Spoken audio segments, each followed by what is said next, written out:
नमस्कार, स्वागत है आप सभी का। आप देख रहे हैं जी दिल्ली एनसीआर हरियाणा पर दिल्ली वाला रेडियो टीवी और मैं हूं आपके साथ बसंत शर्मा और मैं हूं आपके साथ सोनाली राय। तो इसी के साथ अब समय हो चुका है आपको खबरों का डोज देने का। खबर आपको बताएंगे जो आपके फायदे की हो। खबर को खबर की तरह नहीं बल्कि एक आम बोल चाल के तरीके से और रेडियो और टीवी के गजब कॉम्बिनेशन में बताएंगे। एक अनोखा लहजा होगा, एक अलग अंदाज, और साथ ही आपको खबर सुनाएंगे तो और साथ ही दिखाएंगे भी। आपकी गलियों से लेकर आपके दिन भर की कहानी तक आज क्या क्या आपके लिए खास रहेगा, कहां से निकलना है, कहां से बचना है, पल पल की कहानी और पल पल की हलचल के साथ हर एक अपडेट जो आपके मतलब से जुड़ा होगा वो आपको देने वाले। तो चलिए इसी के साथ शुरू करते हैं दिल्ली वाला रेडियो टीवी।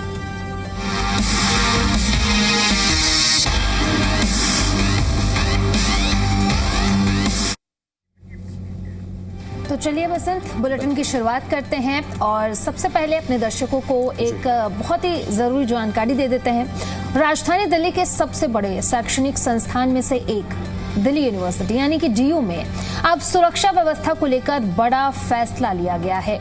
पिछले कुछ समय में कैंपस में बढ़ती घटनाओं और सुरक्षा चिंता के बीच विश्वविद्यालय प्रशासन ने अब सुरक्षा गार्ड्स की संख्या बढ़ाने का निर्णय लिया है। पिछले कुछ दिनों में अगर हम नजर डालें तो लगातार वहां पर प्रदर्शन देखने को मिल रहा था और कई बार हिंसा भी देखने को मिली। अब ऐसे में जो ये कदम उठाया गया, मुझे लगता है कि डीयू प्रशासन की तरफ से ये कहीं ना कहीं छात्रों के हित के लिए है। क्योंकि पिछले समय में हमने देखा है कि कॉलेज फेस्ट के दौरान हुड़दंगबाजी देखने को मिली थी और साथ ही साथ छात्र संघ चुनाव की बात आप करें, छात्र संघ चुनाव में विवाद हुआ, बाहरी तत्वों की एंट्री यहां पर देखने को मिली थी, लगातार बम की धमकियां मिल रही थी और इसीलिए भी मुझे लगता है कि ये सिक्योरिटी को लेकर ये कदम उठाना बहुत ज़्यादा ज़रूरी हो जाता है, क्योंकि सिक्योरिटी आप जितनी ज़्यादा अच्छी रखेंगे उतना अच्छा है। अब इन सभी घटनाओं ने नॉर्थ कैंपस के माहौल को प्रभावित किया था और उसके बाद ये कदम उठाया गया। छात्रों और शिक्षकों की तरफ से लगातार सुरक्षा मजबूत करने की मांग भी की जा रही थी। इसके बाद अब प्रशासन ने एक्शन लिया है और नया प्लान क्या है वो बता दें आपको। तो दिल्ली विश्वविद्यालय ने नॉर्थ कैंपस के जोन 2 इलाके के लिए एक बड़ा सुरक्षा प्लान तैयार कर लिया है। करीब 7 करोड़ रुपए सालाना खर्च किया जाएगा। इन टेंडर और जारी किया गया है। फिलहाल यहाँ पर प्रोफेशनल सुरक्षा एजेंसियों की मदद भी सोनाली ली जाएगी। बिल्कुल, कितने गार्ड तैनात होंगे वो जरा हम आपको बता देते हैं। इस नए प्लान के तहत अगर हम बात करें तो 148 सुरक्षा गार्ड और साथ ही साथ 6 सुरक्षा सुपरवाइजर तैनात किए जाएंगे। जोन 2 क्षेत्र में तैनाती इनकी होगी। कौन कौन से इलाके कवर होंगे वो जरा आपको बता देते हैं। जोन 2 में शामिल हैं social science faculty, law faculty, university library, Patel trust और स्टूडेंट्स एक्टिविटी वाले प्रमुख इलाके। यानी कि ये वही क्षेत्र हैं जहां सबसे ज्यादा गतिविधियां और भीड़ रहती है और इसी को देखते हुए यहां पर तैनाती का फैसला लिया गया है। तो भाई अब पूरे तरीके से दिल्ली यूनिवर्सिटी का जो ये कैंपस है नॉर्थ कैंपस, वो पूरी तरह से अब सिक्योर होने जा रहा है। और क्योंकि पिछले कुछ समय में लगातार इस तरीके की घटनाएं देखने को मिली हैं, कभी बाहरी तत्वों की एंट्री, कभी प्रदर्शन, कभी कुछ, तो इन सभी चीज़ों को लेकर ये माना गया कि कैंपस का माहौल खराब हो रहा है। तो इसके चलते अब क्यों ना सिक्योरिटी को एनहेंस कर दिया जाए। गार्ड्स जो तैनात किए जाएंगे उनकी जिम्मेदारी क्या होगी। ये जो गार्ड्स होंगे ये केवल और केवल सुरक्षा को लेकर नहीं बल्कि उनकी भूमिका कई ज़्यादा बड़ी होने वाली है, व्यापक होने वाली है। एंट्री एग्जिट की निगरानी होगी, कौन आ रहा है कौन जा रहा है। कैंपस में नियमित पेट्रोलिंग और संदिग्ध गतिविधियों पर नजर रखी जाएगी, क्योंकि कभी कभी ऐसी घटना होती है सोनाली जिसे देखने के बाद हमें ये कम से कम फील हो जाता है कि यहाँ पर कुछ ठीक नहीं चल रहा। तो उन तमाम गतिविधियों पर नजर रखी जाएगी। बिल्कुल, कॉलेज कार्यक्रम में सुरक्षा और विवाद की स्थिति जो है वो देखने को मिलती थी। ऐसे में अब गार्ड्स की तैनाती की गई है, यानी कि अब सुरक्षा सिर्फ औपचारिकता नहीं होगी बल्कि एक एक्टिव और रिस्पॉन्सिंग भी होगी। कितने समय के लिए इसका इंतजार करना होगा ये जरा आपको बता देते हैं। शुरुआती कॉन्ट्रैक्ट 2 साल का होगा और परफॉर्मेंस के आधार पर इसे 1-1 साल के लिए आगे बढ़ाया जा सकता है। यानी कि पूरे नॉर्थ कैंपस की क्या कुछ स्थिति रहने वाली है वो हम आपको बता देते हैं। आपको बताएं कि नॉर्थ कैंपस को 3 जोन में बांटा गया है। कौन कौन से वो जोन है? जोन 1, जोन 2 और जोन 3। और जहां पर जोन 1 और जोन 3 में सुरक्षा पहले से बेहतर है, लेकिन जोन 2 की अगर हम बात करें तो अब विशेष फोकस जोन 2 पर किया जा रहा है। और फिलहाल तीनों जोनों में करीब 400 गार्ड्स की तैनाती है, लेकिन उसमें से सिर्फ 20 स्थायी है, यानी कि अब प्रोफेशनल एजेंसी के जरिए जो है सुरक्षा को और भी मजबूत किया जाएगा। छात्रों और स्टाफ के लिए अब ये बहुत ज़्यादा फायदेमंद होने वाला है, क्योंकि जब सिक्योरिटी बढ़ती है तो मुझे लगता है कि एक इंश्योरमेंट होती है छात्रों के लिए कि आपको एक सिक्योर एनवायरनमेंट देखने को मिल रहा है, रहने को मिल रहा है, किसी बाहरी तत्व की कोई एंट्री नहीं है और जो यूनिवर्सिटी का माहौल है वो ख़राब नहीं होगा विशेषकर। और पिछले कुछ समय में लगातार बॉम्ब थ्रेट्स भी रिसीव हुए हैं और शिक्षण संस्थानों को भी, तो इस पॉइंट ऑफ व्यू से भी ये बहुत ज़्यादा अहम हो जाता है। तो चलिए इसी के साथ खबरों में आगे बढ़ते हैं। अब राजधानी दिल्ली क्षेत्र जो है यानी कि एनसीआर, जिसमें रसोई गैस को लेकर एक बहुत बड़ा बदलाव देखने को मिल रहा है। जहां कभी हर घर में एलपीजी सिलेंडर ही पहली पसंद हुआ करता था, वहीं अब तेजी के साथ अब पाइप्ड नेचुरल गैस यानी कि पीएनजी की ओर लगातार लोग शिफ्ट हो रहे हैं। सोनाली, बिल्कुल, क्या है इस बदलाव की वजह, ये तो सभी जानते हैं, क्योंकि जिस तरीके से पश्चिमी एशिया में हालात बने हुए थे, हालांकि अभी सीज फायर, लेकिन उस हालात को देखते हुए एलपीजी की कमी रही और जो दाम 900 रुपये अगर मान लीजिए तो वो कहीं ना कहीं कालाबाजारी की वजह से 2000 या 3000 में बिकने लगा था। अब इसी को देखते हुए लोग जो है वो एलपीजी से अपने आप को पीएनजी की तरफ शिफ्ट कर रहे हैं। सप्लाई को लेकर अनिश्चितता जो है वो लगातार बनी हुई है और बार बार जो है वो बुकिंग का झंझट यहाँ पर देखने को मिल रहा है। और फिलहाल अगर बात की जाए तो ये बहुत ज़्यादा इंपॉर्टेंट इसलिए हो जाता है इस बारे में बात करना, क्योंकि देखिए एक समस्या तो है ही, बार बार बुकिंग का जो झंझट है वो लगातार हमें देखने को मिलता है। ऐसे में लोग अब ऐसे विकल्प की तलाश में हैं जो सस्ता हो, भरोसेमंद हो और लगातार उपलब्ध रहे, उसकी उपलब्धता 24/7 है। फॉर एग्जाम्पल, अगर आपके घर में सिलेंडर यूज हो रहा है, आज सिलेंडर है, कल सिलेंडर खत्म हो जाएगा, उसके बाद आपको क्या करना होगा, आपको दूसरा सिलेंडर भरवाना होगा, दूसरे चेंज कराना होगा खाली सिलेंडर देने के बाद। लेकिन जब आपके घर में पीएनजी की सप्लाई होती है ना, तो क्योंकि उसमें जो गैस आप यूज करते हैं वो पाइप नेचुरल गैस होती है और वो पाइप के थ्रू आती है, तो वो 24/7 उसकी अवेलेबिलिटी होती है। चाहे बाहर दुनिया में एलपीजी की कितनी किल्लत होती रहे, लेकिन आपको वो कम से कम आप उससे अनछुए रहते हैं। हो सकता है कि दाम थोड़े बढ़ जाएं, वो एक अलग बात है, लेकिन इसीलिए अब पीएनजी की जो डिमांड है वो तेजी के साथ बढ़ रही है कि कम से कम 24/7 अवेलेबिलिटी तो है। कहीं ऐसा तो नहीं है कि सिलेंडर खत्म हो गया उसके बाद ब्लैक में चक्कर काटने पड़े, सिलेंडर मिल ही नहीं रहा है। इसलिए इससे अच्छा तो ये है कि अगर थोड़ा ज़्यादा अगर आप चुका रहे हैं, उसमें आपको अवेलेबिलिटी जिस समय आप चाहें उस समय मिल रही है और कोई ऐसी बात भी नहीं है कि सिलेंडर खत्म होने का डर है कि कहाँ से लाएंगे, कैसे होगा, अरेंजमेंट कैसे होगा, ब्लैक में खरीदना होगा, तो ये कम से कम शंकाएं, चिंताएं और खत्म हो जाती हैं। बिल्कुल बसंत, जैसे कि पिछले दिनों में देखने को मिला कि एलपीजी की किस तरीके से किल्लत रही, कालाबाजारी देखने को मिली, जमाखोरी भी देखने को मिली। अब ऐसे में जो दिल्ली एनसीआर के लोग हैं वो एलपीजी से अपने आप को पीएनजी की तरफ शिफ्ट कर रहे हैं। और शायद जो चीजें आपने बताई, शायद पिछले दिनों एलपीजी को लेकर के लोगों ने ये फेस भी किया, अब इसी को लेकर के जो दिल्ली एनसीआर के लोग हैं वो अपने आप को पीएनजी की तरफ शिफ्ट कर रहे हैं। तो दिल्ली में पीएनजी सप्लाई करने वाली जो कंपनी यानी कि इंद्रप्रस्थ गैस लिमिटेड यानी कि आईजीएल के आंकड़े इस बदलाव की पूरी तस्वीर दिखा रहे हैं। सिर्फ मार्च और अप्रैल में करीब 70,000 नए कनेक्शन के आवेदन मिले और इनमें से 43,000 से ज्यादा घरों में पाइपलाइन भी पहुंच गई है, यानी कि बहुत कम समय में हजारों लोग पीएनजी से जुड़ चुके हैं। सिर्फ घर ही नहीं बल्कि बिजनेस भी शिफ्ट हुआ है। ये बदलाव सिर्फ घरों तक अब सीमित नहीं है। अब 100 से ज्यादा रेस्टोरेंट ऐसे हैं जो पीएनजी का इस्तेमाल कर रहे हैं और 20 से ज्यादा अधिक बड़े उद्योग हैं जो पीएनजी का इस्तेमाल कर रहे हैं। अब ऐसे में सवाल उठता है कि आखिर पीएनजी ही क्यों? क्योंकि इसमें देखिए गैस खत्म होने का डर नहीं है कि आपका सिलेंडर खत्म हो जाएगा। अभी थोड़ी देर पहले जैसा कि मैंने बताया, बुकिंग का कोई झंझट नहीं है कि आपको बुकिंग करनी होगी। आप केवल अपना गैस ऑन कीजिए और उसके बाद आप खाना बनाना शुरू कीजिए। और इसके अलावा बात अगर करें, सप्लाई लगातार मिलती रहती है। जैसा मैंने अभी आपको बताया कि भाई अवेलेबिलिटी आपको हमेशा मिलती है, कि ऐसा नहीं है कि खत्म हो जाएगी गैस और उसके बाद हम सिलेंडर लेकर आपको आना पड़ेगा। उसके बाद क्योंकि आपको अरेंजमेंट्स करने पड़ते हैं, पहले आपको बुक करना पड़ता है, उसके बाद आपको ओटीपी वेरीफाई करना पड़ता है और उसके बाद आपका सिलेंडर आपके घर पहुंचता है। फिर आपको पुराना सिलेंडर उन्हें देते हैं, फिर नया लगाते हैं। ये बहुत ज़्यादा एक बड़ा प्रोसेस होता है। लेकिन पीएनजी कनेक्शन है तो कोई दिक्कत वाली बात नहीं है। अब आप ये मानकर चलिए कि पीएनजी कनेक्शन कुल मिलाकर अगर बात करें तो इन शॉर्ट भाई अच्छी बात है। अगर पीएनजी ले लोगे तो सारे झंझट से खत्म हो जाओगे आप, मतलब मुक्त हो जाओगे।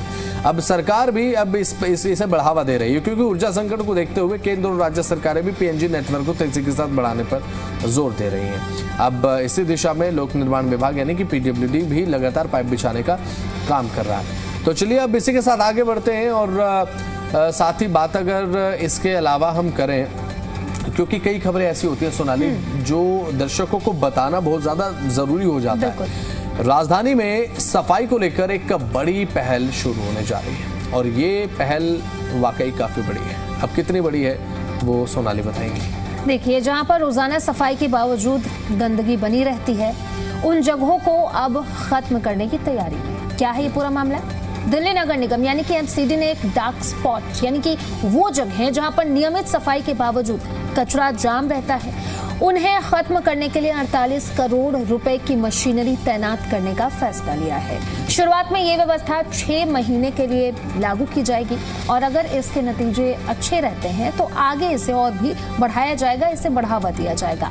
डार्क स्पॉट आखिर होते क्या है वो हम आपको बता देते हैं। डार्क स्पॉट जो है वो जगह होती है जहां पर बार बार शिकायत आती है लेकिन सफाई के बावजूद भी समस्या खत्म नहीं होती है, या जहां पर कचरा उठाने की जिम्मेदारी को लेकर एजेंसी में भ्रम रहता है, यानी कि सिस्टम में गैप की वजह से कुछ जगह ऐसी है जहां पर गंदगी हमेशा बनी रहती है और इसी गैप को दूर करने के लिए ये बड़ा फैसला लिया गया है।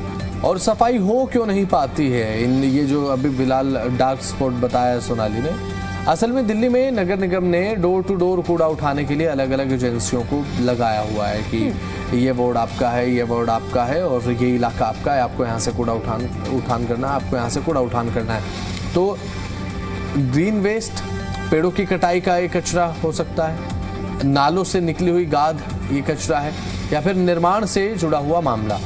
इनकी जिम्मेदारी तय नहीं होती है और इसे कौन उठाएगा ये विवाद लगातार बना रहता है। इन शॉर्ट अगर आपको बताएं फॉर एग्जांपल कि किसी एजेंसी को ये जिम्मा दिया गया है कि उसको वार्ड 1 में सफाई करनी है, वार्ड नंबर 2 में किसी दूसरी एजेंसी को लगाया गया है और सफाई करनी है। घरों से जो कचरा निकला अमूमन सफाई कर्मी आते हैं, वो कचरा उठाते हैं, चले जाते हैं। अब नाला साफ हुआ, नाले की गाद अगर निकाल कर कहीं रखी गई है तो भाई एक असमंजस का भाव होता है कि इसे कौन उठाएगा, ये किसका काम है। एक कंफ्यूजन भी रहती है, क्या ये हमें करना है या फिर हमें नहीं करना है। तो वो अपने काम का क्षेत्र उसे नहीं समझते कभी कभी, तो वो वहीं पड़ा रह जाता है। तो वो उसे डार्क स्पॉट आप कह सकते हैं कि भाई वहाँ पर सफाई तो चल रही है लेकिन उसके बावजूद भी सफाई नहीं चल रही है, उसके बावजूद भी वो साफ नहीं हो पाया है। एजेंसियों में ताल, जैसा कि सोनाली ने आप अभी बताया आपको कि भाई कभी कभी कम्युनिकेशन गैप हो जाता है डिपार्टमेंट्स में, तो एक वो चीज़ है।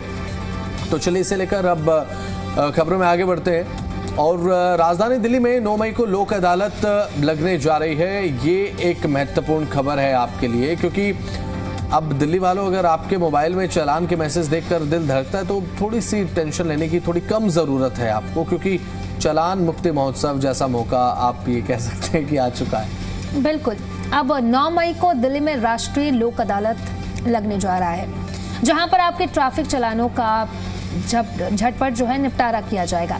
आप सोचिए कि महीनों से पेंडिंग चालान है जो आपको हर बार गाड़ी स्टार्ट करते ही याद दिलाता है। आपको याद आता है या नहीं आता है वसंत? मेरा भी फिलहाल कोई चालान पेंडिंग नहीं है सोनाली, लेकिन हाँ ये होता है कि अगर आपको ये पता है कि आपका कोई चालान पेंडिंग है, उसके बाद जब आप रोड पर निकलते हैं तो आप ना थोड़ा एक्स्ट्रा अटेंटिव हो जाते हैं, है ना। वो व्हाइट वर्दी आपको बहुत दूर से दिखने लगती है, वो ट्रैफिक पुलिसकर्मी आपको बहुत दूर से दिखने लगते हैं और व्हाइट शर्ट में अगर कोई ऑफिस जा रहा है पैदल चलते हुए वो भी आपको वो ट्रैफिक पुलिसकर्मी नजर आता है ना। तो अब यही होता है कि वो उस समय क्या होता है कि आपको वो अपने पहले चालान की याद सताती है, अब वो भी अभी पेंडिंग है और अब ये नया चालान ना थमा दे किसी चीज का। और अगर आपने हेलमेट नहीं लगाया है तो वो बिल्कुल आपको तोहफा आपके थाली में सजा कर देंगे, लीजिए आपका चालान, और आपको बीच बाइक से वो मतलब तुरंत निकल कर आते हैं क्योंकि टू व्हीलर पर जब आप चलते हैं ना तो पूरे भीड़ को चीरते हुए, पूरे ट्रैफिक को चीरते हुए वो एकदम बीच सड़क में आप पहुंचते हैं कि आप थोड़ा आ जाइए साइड में और देखते हैं अब क्या करना है। तो एक वो स्थिति हो जाती है। तो वो एक चालान जो है वो कहीं ना कहीं आपके मन में रहता है कि अभी क्लियर नहीं हुआ है, क्लियर नहीं हुआ है। तो अब हालांकि जब लोक अदालत लगने जा रही है तो आपके जितने पेंडिंग चालान है आप क्लियर करवा सकते हैं। अब दिल्ली ट्रैफिक पुलिस ने भी अब कमर पूरी तरीके से कस लिया और इस बार करीब 2 लाख चालान निपटाने का टारगेट रखा गया है। लेकिन ध्यान रहे कि ये कोई वॉक इन ऑफर नहीं है, कोई ऐसा नहीं है कि आप वॉक इन जाएंगे 9 मई को कि भाई सोनाली जाएगी कि भाई हमारा ये चालान है और मैं इलेक्ट्रिक स्कूटी चला रही थी और ये चालान मेरा हो गया। तो ऐसा नहीं है, पहले आपको टोकन लेना पड़ेगा 4 तारीख से लेकर 7 तारीख तक बीच में आपको रजिस्ट्रेशन कराना होगा, टोकन नंबर लेना होगा, उसके बाद आप 9 मई को जा सकते हैं। और एक चीज यहाँ पर ध्यान रहे, ये आपके जो चालान का निपटारा होगा वो मेक श्योर कि वो 31 जनवरी 2026 से पहले के होने चाहिए।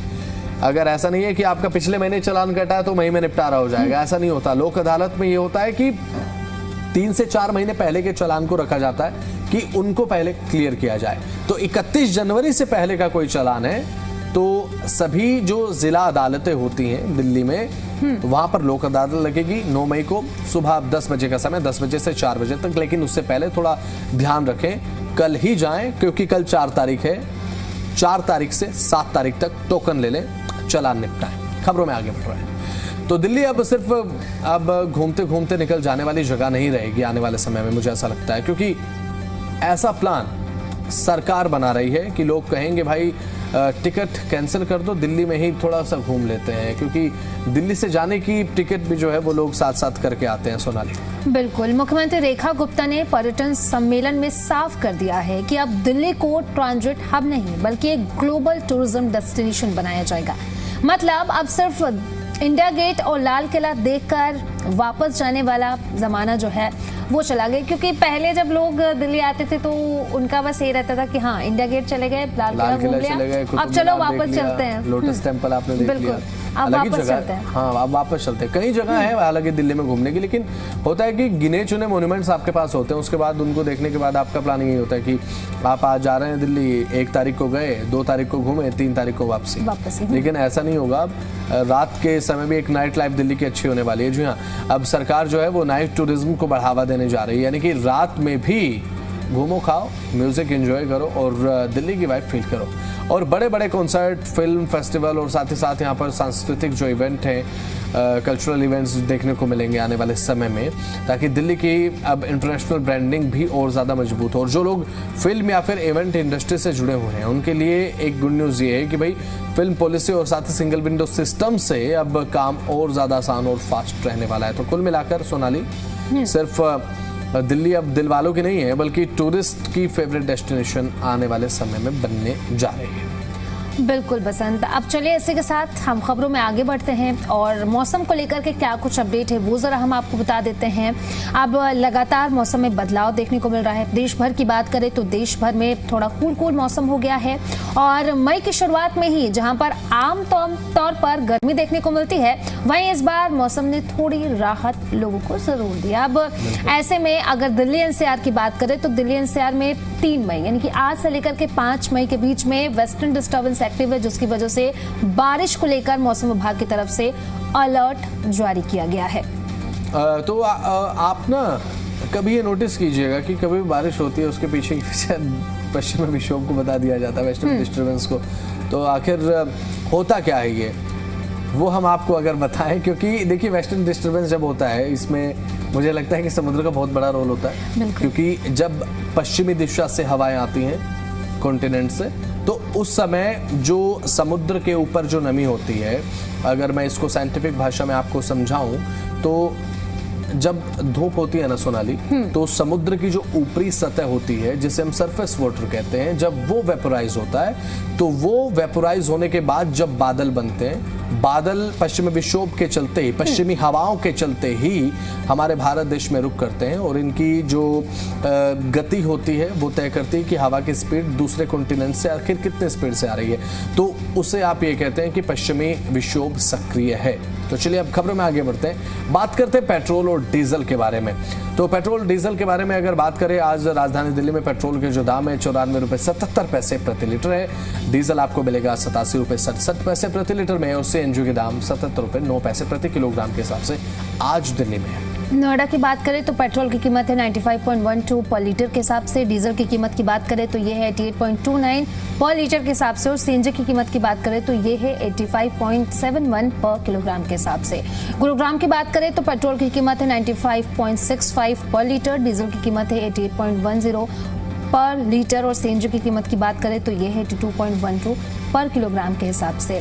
आप चलिए बसंत, इसी के साथ हम खबरों में आगे बढ़ते हैं और आगे की अपडेट दे देते हैं, यानी कि सोने चांदी के दाम आज क्या है वो जरा हम अपने दर्शकों को बता देते हैं। सोने के दाम की बात करें तो ये है 1,51,530 प्रति 10 ग्राम के हिसाब से, और चांदी की कीमत क्या है वो जरा बता दीजिए। और चांदी के भाव हैं 2,65,000 रुपए प्रति किलो के हिसाब से, ये प्रति किलो के हिसाब से। आप सोना चांदी खरीदने का प्लान कर रहे हैं तो बिल्कुल प्लान कर सकते हैं। सोने की कीमतों में हल्का सा इजाफा है और चांदी की कीमतें भी हल्की बढ़ती हुई नजर आई हैं। तो सोने चांदी की कीमतें ये आपकी स्क्रीन पर हैं। आज के ताजा दाम आखिर क्या है वो आपकी स्क्रीन पर। तो हमने हर एक अपडेट आपको बताया जो आपको पता होना चाहिए था। तो चलिए इसी के साथ आज के लिए इस कार्यक्रम में फिलहाल इतना ही, हमें दीजिए इजाजत। नमस्कार।